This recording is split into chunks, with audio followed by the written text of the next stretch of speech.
Hello बच्चों, welcome back to the Vardhan classes. We are back again with a new video of chapter number 1 exercise 1.2, जिसमें कि हम सारे तीनों के तीनों क्वेश्चंस कंप्लीट करने वाले हैं। सो विदाउट वेस्टिंग टाइम चलो सॉल्व करना स्टार्ट करते हैं। Prove that root 5 is irrational, मतलब रूट 5 को हमें इरेशनल प्रूव करना है। तो जैसे हमने इंट्रोडक्शन की वीडियो में देखा था, देयर आर टोटल 4 स्टेजेस। तो पहला होता है अज्यूम करना, राइट। तो अज्यूम करते हैं इसको, और अज्यूम कैसे करना है हमें? Contrary. So let assume contrary that root 5 is rational, right? Root 5 एक rational है। अगर root 5 rational है, it means that we can represent root 5 in the form a upon b। एक फ्रैक्शन के फॉर्म में इसको हम रिप्रेजेंट कर सकते हैं, राइट, प्रोवाइडेड दैट। अब एक चीज समझो कि हमें इस फ्रैक्शन को सिंपलेस्ट फॉर्म में रखना है। मतलब सिंपलेस्ट फॉर्म कब आएगा? जब न्यूमरेटर और डिनोमिनेटर इनका वन के अलावा और कोई फैक्टर्स नहीं होते। ऐसे कंडीशन को कहते हैं सिंपलेस्ट फॉर्मेट। और ऐसे वन के अलावा, जो वन के अलावा अगर कोई फैक्टर्स नहीं होंगे, तो ऐसे कौन से नंबर्स होते हैं? Simply coprime number. It mean that यहाँ पे कंडीशन क्या आएगी? A and B are coprime, right. A and B क्या है? को प्राइम नंबर से। अब इसको रीअरेंज करते हैं। Let's rearrange the equation that is root 5 B is equal to A. Now if we square both these number, squaring on both sides, so this is root 5b bracket square is equals to a square. Reason? Squaring on both sides, right? If we simplify this, तो हमें क्या मिलता है? That is 5b square is equals to a square, right? Now if you remember theorem 1.2, जिसमें क्या था? If p divides a square, p divides a, right? Similarly यहाँ पे हमें क्या आएगा? a square is divisible by 5 implies that a is also divisible by 5, right. अगर ए square को 5 डिवाइड कर रहा है, तो ए को भी क्या करेगा? 5 डिवाइड करेगा। नाउ कैसे? For some integers, right, 5 times something is equals to A, तो will keep that something as C. तो let's say 5c is equals to A, right, where c is an integer. c कोई एक integer है। Now again if we square both the sides, तो this is 5c bracket square which is equals to a square. Again same reason,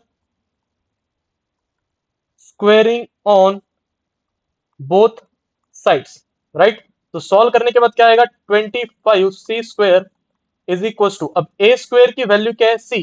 here if we give this equation 1, तो क्या आएगा? a square is equals to 5b square, right.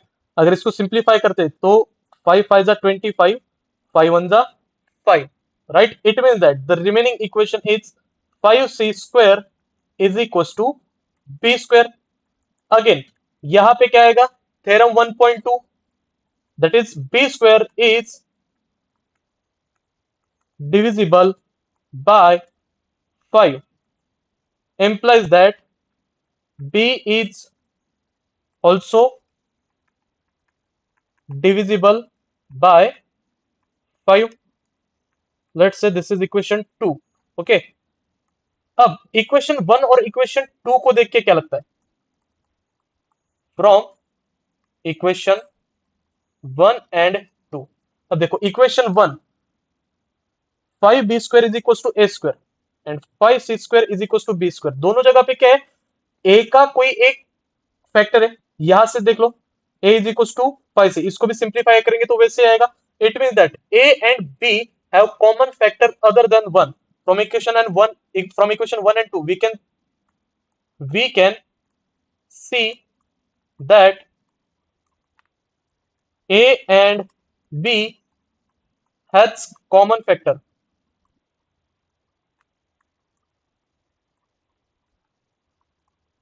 other than 1।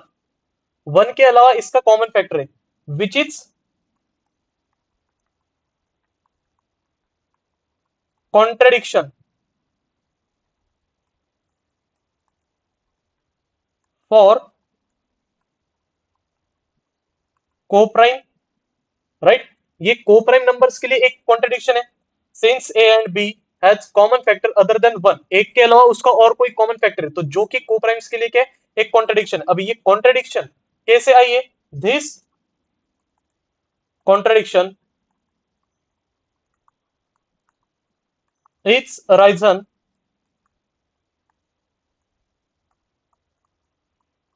because of our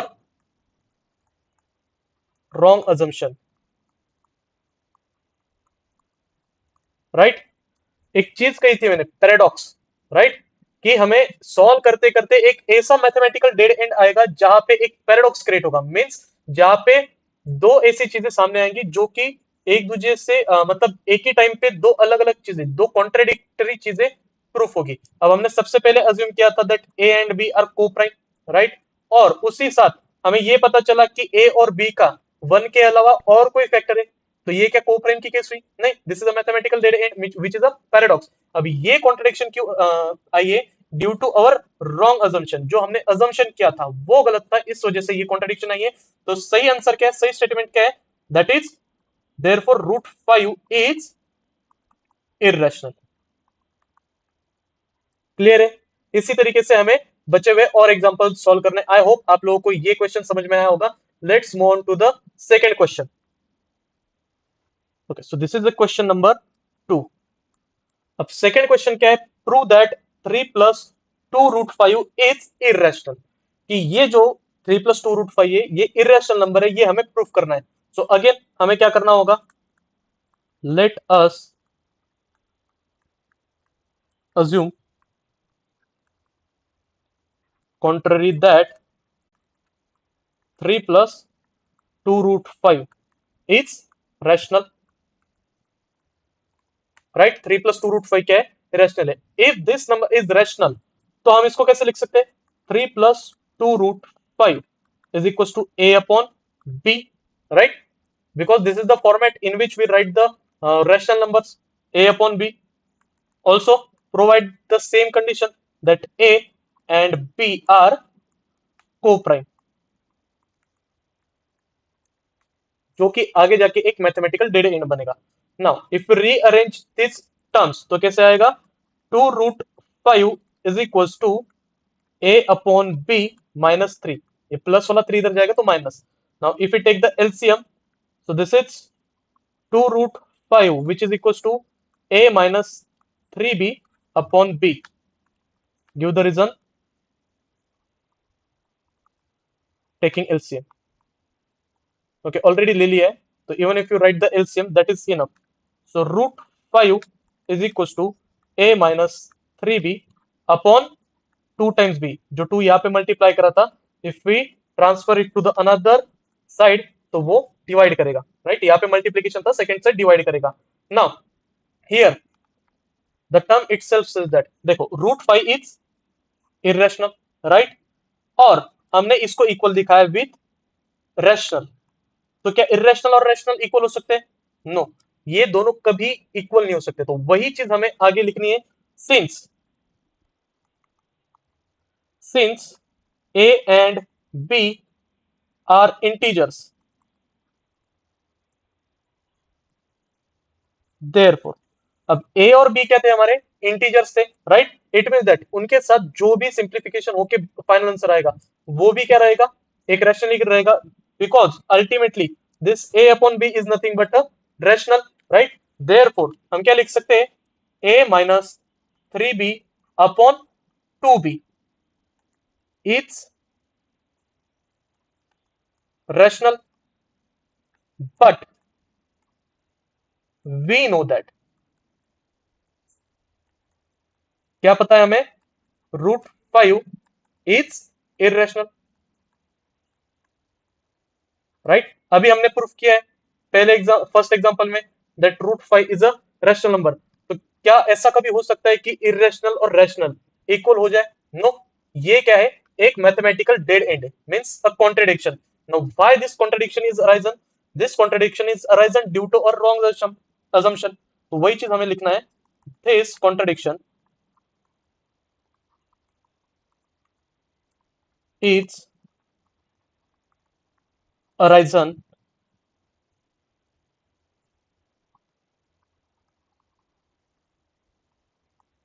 because of our wrong assumption, right. हमारा जो गलत assumption था उस वजह से ये कॉन्ट्रडिक्शन आई हुई है। तो इसका सही आंसर क्या होगा, therefore 3 plus 2 root 5 is irrational. हमने क्या किया, सिंपल सिंपल पहले एक अजम्पशन दिया which was a contrary, okay. अब कॉन्ट्र मतलब उल्टा अजम्पशन दिया, इरेशनल प्रूफ करना था तो हमने रेशनल का अजम्पशन दिया। उसको सॉल्व करते करते एक मैथमेटिकल डेड एंड आया where we were facing that irrational is equals to rational, which is a contradiction, and this contradiction is arisen because of our wrong assumption। अगर हमारा assumption ही गलत है तो सही क्या है, जो हमने contradictory assume किया है उसका उल्टा, मतलब जो हमें स्टेटमेंट में दिया है, that is 3 plus 2 root 5 is a irrational number। clear है? Let's move on to the question number 3। now question number 3 is basically divided into 3 parts, okay। तो चलो तीनों एग्जांपल सॉल्व करते हैं। Same, prove that the following are irrationals, मतलब नीचे जो number दिए गए वो इरेशनल से, ये हमें प्रूव करना है। तो अगेन सेम तरीका हर जगह पे हमें यूज करना है। Let us assume contrary that 1 upon root 2 is rational, right. अगर ये रैशनल है तो इसको कैसे लिख सकते हैं, in the form of P upon Q या फिर ए अपॉन बी, जो भी आपको सही लगता है, जिसके भी साथ आप कंफर्टेबल फील करते हो, you can take that variable. जरूरी नहीं कि ए अपॉन बी लेना है या पी अपॉन क्यू लेना है, you can take any other variable as well. तो I am comfortable with A upon B, okay. Again same condition provide करनी है that A and B are coprime, okay. हमने ये को prime की condition क्यों रखी है, इसका एक्सप्लेनेशन लास्ट दो एग्जांपल्स में हमने दिया है। If you rearrange this example या फिर एक्सप्रेशन, तो क्या मिलता है, b is equal to root 2 times a, right. Again इसको रीअरेंज करते हैं, that is b upon a is equal to root 2। हम लोग यहाँ पे ही सीधा इसका रेसिप्रोकल भी ले सकते हैं, कोई दिक्कत नहीं, okay. Again since a and b are integers, right. A और बी अगर इंटीजर्स है तो b upon a is also rational, but हमने सॉल्व एग्जांपल्स में देखा था या फिर इंट्रोडक्शन वाली वीडियो में देखा था कि root 2 is irrational, right. Root 2 क्या है, इरेशनल है। या फिर सिंपल थोड़ा सा अगर अच्छे से लिखना है तो आप लोग लिख सकते हो कि हमें ऑलरेडी पता है, but we know that root 2 is irrational. अब ये क्या कंडीशन हुई, यहां पे ये वाला पार्ट रैशनल है, right. This b upon a is rational and this root 2 is irrational। it means that we are facing a contradiction that rationals is equals to irrational। is this true? नहीं, ये कभी सही हो ही नहीं सकता। it means that rationals are not equals to irrational।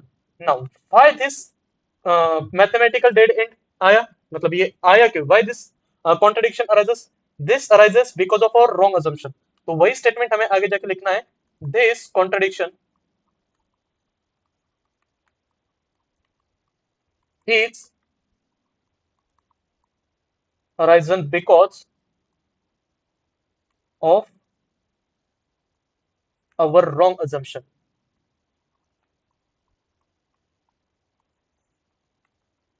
ये हमारे गलत assumption की वजह से आया हुआ है। तो सही आंसर क्या आएगा, that 1 upon root 2 is irrational. Clear है? आई होप ये क्वेश्चन भी समझ में आया होगा। ये पहले वाले दो एग्जांपल से थोड़ा सा इजी है, और ऐसे ही बाकी दो भी क्वेश्चन सिमिलर तरीके से हमें सॉल्व करने हैं। Let's move on to the next question. So the second number is, So the second number is 7 root 5. Again, let us assume contrary, that 7 root 5 is rational, right? हमने assume कर लिया. It means that 5 7 root 5 can be written as a upon b, where a and b are, very good, you are guessing it right, co-prime. ये दोनों क्या है? Co-prime है. If we rearrange this equation, so we will get root 5 is equals to a upon 7b, right? Same, since a and b are integers, since a upon b are integers, a and b are integers, therefore a upon 7b is also a rational number, right? But we know that this is the short form of, we know that WKT. We know that root 5 is irrational. Again, the same statement. क्या आएगा same statement? This contradiction is arisen because of our wrong assumption, right? Therefore, अगर हमारा assumption गलत है तो सही क्या है? That 7 root 5 is irrational. Clear? Now let's move on to the question of this exercise and this chapter. That is question number 3. 6 plus root 2. अब 6 plus root 2 ये एक हमें irrational number proof करना है. तो हम क्या करेंगे? Again, let us assume contrary, that 6 plus root 2 is rational. See, listen, एक चीज की हमें सारी जगहों पे सेम ही assumption करना है और फर्स्ट स्टेप हर किसी का सेम ही होने वाला है. सिर्फ थोड़े से उसको सॉल्व, जैसे जैसे आप आगे सॉल्व करते जाते हो तो उसके कुछ अलग अलग पहलू, मतलब किसी इसमें irrational is not equal to rational, किसी इसमें rational is not equal to irrational, किसी किसी में जो को प्राइम वाली हमारी कंडीशन है वो कंडीशन ही कॉन्ट्राडिक्ट कर जाती है, क्योंकि को प्राइम का एक के अलावा और कोई फैक्टर नहीं हो सकता. बट जैसे कि हमने पहले एग्जांपल में सॉल्व किया, वहां पे ए और बी का 1 के अलावा फैक्टर था, दैट इज 5, जिस वजह से वो को प्राइम की कंडीशन कॉन्ट्राडिक्ट हो रही थी. तो ऐसे जब कॉन्ट्राडिक्शन आएगी तो आपको लिखना है this contradiction is arisen because of our wrong assumption, और लास्ट में लिख देना है that's why this number is irrational. That's it. So since this number is assumed to be rational, so 6 plus root 2 can be written in the form a upon b, where a and b are co-prime, right? अब इसको अगर rearrange कर दिया, so root 2 is equals to a upon b minus 6. Positive 6 will lead when we shift this to another side, that is RHS, तो positive का negative बन जाएगा. If it taking the LCM, so root 2 is equals to a minus 6b upon b. क्या लिया है हमने यहाँ पे? इसका LCM लिया है, right? अब सेम तरीके से this root 2 is irrational, and since a and b are integers, therefore a minus 6b upon b is also rational. अगर दोनों नंबर इंटीजर से तो उनके साथ जब हम किसी नंबर्स का मल्टीप्लीकेशन करेंगे या फिर सब्ट्रैक्शन करेंगे तो भी जो फाइनल आउटकम है that will be also rational.